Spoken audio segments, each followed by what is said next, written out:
రాజీవ్ ఫెలోషిప్లు అయితే అనేక అంశాలపైన ఓబీసీలు ఎదుర్కొంటున్న కష్టాలపైన ఓ దేశ స్థాయిలో యూనిటీ దేయడానికి జాదుల సీనన్న గారు జాతీయ అధ్యక్షుడైన తర్వాత ఇంతకుముందు మా సోదరుడు చెప్పినట్టు ఢిల్లీలో కానీ అమృత్సర్లో కానీ తిరుపతిలో కానీ ఈ సంవత్సరం గోవాలో మన హైదరాబాద్లో నిర్వహించిన పెద్ద ఎత్తున జాతీయ స్థాయిలో ఓబీసీ ఎంపీలు అదేవిధంగా అన్ని రాజకీయ పార్టీల నుంచి రిప్రజెంటేటివ్స్, ఎందుకంటే ఈ జాతీయ సమస్యలపైన పార్లమెంట్లో నిలదీయాలి కాబట్టి అనేక అంశాలతో కూడిన ఈ యొక్క సమావేశాలు నిర్వహించడం జరుగుతున్నది. ఎందుకంటే గతంలో అమృత్సర్లో పెట్టినప్పుడు వేల మంది హాజరయ్యారు. అదేవిధంగా కేంద్ర మంత్రులు, వివిధ పార్టీలకు చెందిన రాష్ట్ర స్థాయి మంత్రులు కూడా దీనికి హాజరవుతారు. కాబట్టి ప్రతి ఒక్కరు బీసీలు కూడా పెద్ద ఎత్తున దీన్ని విజయవంతం చేయాలి. అదేవిధంగా అన్నట్టు 42% నిన్న బండి సంజయ్ గారు మాట్లాడుతూ ముస్లింస్ లేకుండా మీరు బిల్లును పంపండి, మేము ఆమోదిస్తామని వారు తెలిపారు. దానికి మేము బండి సంజయ్ అని ఒకటి రిక్వెస్ట్ చేస్తున్నాం. అన్న, ఆ బిల్లు ఏదైతుందో ఆ బిల్లును మీరే సవరించుకోవచ్చు. మేము కేవలం హిందూ బీసీలకు మాత్రమే ఇస్తామని చెప్పి సవరించి దాన్ని ఇచ్చే అవకాశం ఉన్నది. ఎందుకంటే మీరేమో రాష్ట్ర ప్రభుత్వం మీ మీద వేసి చివరిగా మా ఓబీసీలను అన్యాయం చేస్తారు. కాబట్టి మా హంబుల్ రిక్వెస్ట్ ఏంటంటే దాన్ని సవరించుకోండి. దయచేసి ప్రెసిడెంట్ ఆఫ్ ఇండియా దగ్గర నుంచి పార్లమెంట్లో పెట్టించి సవరించుకొని మేము క్లియర్ కట్ గా బీసీ హిందువులకు ఇస్తామనే విధంగా దాన్ని తీసుకపోతే, ఎందుకంటే మంత్రి పదవులు ఈరోజు ఉంటే రేపు పోతాయి. చరిత్రలో ఎంతో మంది మంత్రులు అయ్యారు, పోయారు. కానీ ఒక విపి సింగ్ కావచ్చు, ఒక మండల్ గారు కావచ్చు, అదేవిధంగా మన రాష్ట్రంలో అనేక మంది పెద్దలు చరిత్ర ఉన్నంత రోజులు, ఈ భూమి మీద ఉన్నన్ని రోజులు వాళ్ళ చరిత్ర గుర్తుండాలంటే ఏదో మంచి పని చేయాలి. 42% రిజర్వేషన్లు మమ్మల్ని 9th షెడ్యూల్లో పెట్టిస్తే బండి సంజయ్ గారి పేరు, అదేవిధంగా నరేంద్ర మోడీ గారి పేరు చిరస్థాయిగా ఓబీసీలు ఎప్పటికీ మిమ్మల్ని గుర్తుపెట్టుకుంటామన్నా. ఎందుకంటే ఈరోజు ఎన్టీ రామారావు గారిని గుర్తుపెట్టుకున్నాడు. అదేవిధంగా రాష్ట్ర ప్రభుత్వం కూడా ఆర్డినెన్స్ చేస్తానని ఆర్డినెన్స్ విధంగా పంపినది. వీళ్ళ ప్రయత్నాలు వీళ్ళు చేస్తున్నారు. కాబట్టి కేంద్ర ప్రభుత్వం ఖచ్చితంగా మాకు అన్యాయం చేయొద్దని చెప్పి వారిని వేడుకుంటున్నాం. అదేవిధంగా ఈడబ్ల్యూఎస్ రిజర్వేషన్స్ తెచ్చి రాష్ట్ర ప్రభుత్వానికి ఒక హంబుల్ రిక్వెస్ట్ ఏంటంటే ఈడబ్ల్యూఎస్ రిజర్వేషన్స్ తెచ్చి ఈరోజు జరిగే అడ్మిషన్లలో అత్యంత ఘోరంగా ఇప్పుడు దయచేసి బీసీలకు రిజర్వేషన్ ఇవ్వండి, లేకపోతే బీసీలను తీసి ఓసీలలో కలపండి. ఎందుకంటే మా బీసీలకు చెప్పుకోనికి తప్ప ఎక్కడ కూడా మాకు రిజర్వేషన్ లేవు, అడ్మిషన్లో లేవు, అదేవిధంగా బడ్జెట్ కేటాయింపులలో లేవు, ఉద్యోగాలలో లేవు. కాబట్టి దయచేసి మేము అడిగే విధంగా ఇవన్నీ ఒత్తిడి కూడా కేంద్ర ప్రభుత్వంపై గోవాలో జరిగే మీటింగ్లో తీసుకొస్తాం. కాబట్టి ప్రతి ఒక్కరు, సమయం లేదు కాబట్టి పెద్దలు చెప్తారు, ప్రతి ఒక్కరు హాజరై దీన్ని విజయవంతం చేయాలని చెప్పి కోరుకుంటూ ఈ అవకాశం ఇచ్చిన పెద్దలకు పేరు పేరున ధన్యవాదాలు. థ్యాంక్ యూ తమ్ముడు. కానీ గల్లీ నుంచి ఢిల్లీ వరకు కొట్లాడుతూ వస్తున్నాం. కేంద్ర ప్రభుత్వం చేయాల్సినటువంటి బీసీలకు ఏవైతే చేయాలో ఏ ఒక్క కార్యక్రమం కూడా ఎక్కడ కూడా ముందు రావడం లేదు.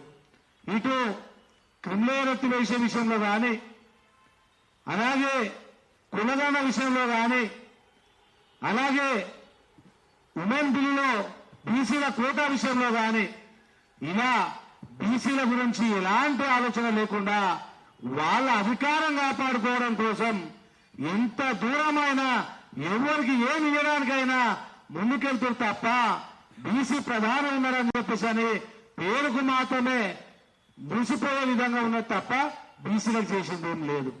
అలాగే కేంద్ర ప్రభుత్వం ఎంత మొండిగా ఉంటుందో కొట్లాడితే దెబ్బకి దిగి రావడం కూడా అంతే ఈజీ. దానికి నిదర్శనమే మనం ఢిల్లీలో ఈ వ్యవసాయం పైన నల్ల చట్టాలు తీసుకొస్తే రైతులు సంవత్సరం పాటు అక్కడనే ఉండి కొట్లాడి ఎండకు ఎండి వానకు దడిసి అక్కడనే తిరిగి కొట్లాడితే దెబ్బకి దిగొచ్చింది కేంద్ర ప్రభుత్వం. ఇమ్మీడియట్గా చట్టాలు తెలిసింది. మొన్నటికి మొన్న మేము ఈ కులగణన చేస్తే దేశ సమగ్రాభివృద్ధి కోల్పోతుంది అని చెప్పేసానని సుప్రీంకోర్టుకి ఒక అఫిడవిట్ వాళ్ళు దాఖలు చేసినటువంటి కేంద్ర ప్రభుత్వం దెబ్బకి మన ధర్నాతోనే, జాదుల సీనన్న ఆధ్వర్యంలో ఢిల్లీలో చేసినటువంటి ధర్నాతోనే దెబ్బకి దిగొచ్చి ఈ జనగణనలో కులగణన మేము చేసి బీసీలకు ఏవైతే చేయాలో ఏ ఒక్క కార్యక్రమం కూడా ఎక్కడ కూడా ముందు రావడం లేదు. ఇటు క్రిమినల్ ఎత్తివేసే విషయంలో కానీ, అలాగే కులగణ విషయంలో కానీ, అలాగే ఉమెన్ బిల్లులో బీసీల కోటా విషయంలో కానీ ఇలా బీసీల గురించి ఎలాంటి ఆలోచన లేకుండా వాళ్ళ అధికారం కాపాడుకోవడం కోసం ఎంత దూరమైనా ఎవరికి ఏమి ఇవ్వడానికైనా ముందుకెళ్తారు తప్ప బీసీ ప్రధాని ఉన్నారని చెప్పేసి అని పేరుకు మాత్రమే మురిసిపోయే విధంగా ఉన్నది తప్ప బీసీలకు చేసింది ఏం లేదు. అలాగే కేంద్ర ప్రభుత్వం ఎంత మొండిగా ఉంటుందో కొట్లాడితే దెబ్బకి దిగి రావడం కూడా అంతే ఈజీ. దానికి నిదర్శనమే మనం ఢిల్లీలో ఈ వ్యవసాయం పైన నల్ల చట్టాలు తీసుకొస్తే రైతులు సంవత్సరం పాటు అక్కడనే ఉండి కొట్లాడి ఎండకు ఎండి వానకు దడిసి అక్కడనే తిరిగి కొట్లాడితే దెబ్బకి దిగొచ్చింది కేంద్ర ప్రభుత్వం. ఇన్నేరుగా చట్టాలు తెలిసింది. మొన్నటికి మొన్న మేము ఈ కులగణన చేస్తే దేశ సమగ్రాభివృద్ధి కోల్పోతుంది అని చెప్పేసానని సుప్రీంకోర్టుకి ఒక అఫిడవిట్ వాళ్ళు దాఖలు చేసినటువంటి కేంద్ర ప్రభుత్వం దెబ్బకి మన ధర్నాతోనే జాదుల సీనన్న ఆధ్వర్యంలో ఢిల్లీలో చేసినటువంటి ధర్నాతోనే దెబ్బకి దిగొచ్చి ఈ జనగణనలో కులగణన మేము చేస్తాము అని చెప్పేసి రావడం జరిగింది.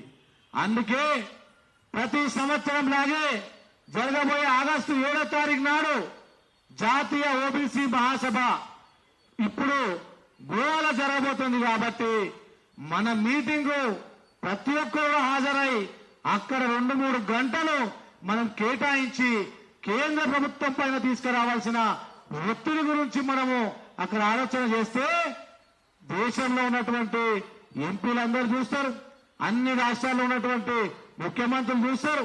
కేంద్రం పైకి ఒత్తిడి వచ్చి మనకు రావాల్సినటువంటి వాటాను కోటాను ఇచ్చే విధంగా ఉంటుంది. కాబట్టి ఆగస్టు 7వ తారీఖు నాడు ప్రతి ఒక్క బిడ్డ కూడా బీసీ బిడ్డ, బీసీ యువకులు కానీ విద్యార్థులు కానీ మహిళలు కానీ గోవాకి తరలి రావాలి, మన తడాకా ఏందో చూపించాలని చెప్పేసి తెలియజేస్తూ ఇక్కడ ఉన్న కేంద్రం సంబంధించిన పెద్దలు కూడా బీసీల గురించి ఆలోచన చెయ్యాల్సిందే, లేకపోతే మీరు బీసీల ద్రోహంగా మిగిలిపోతారని చెప్పేసి తెలియజేస్తున్నాను.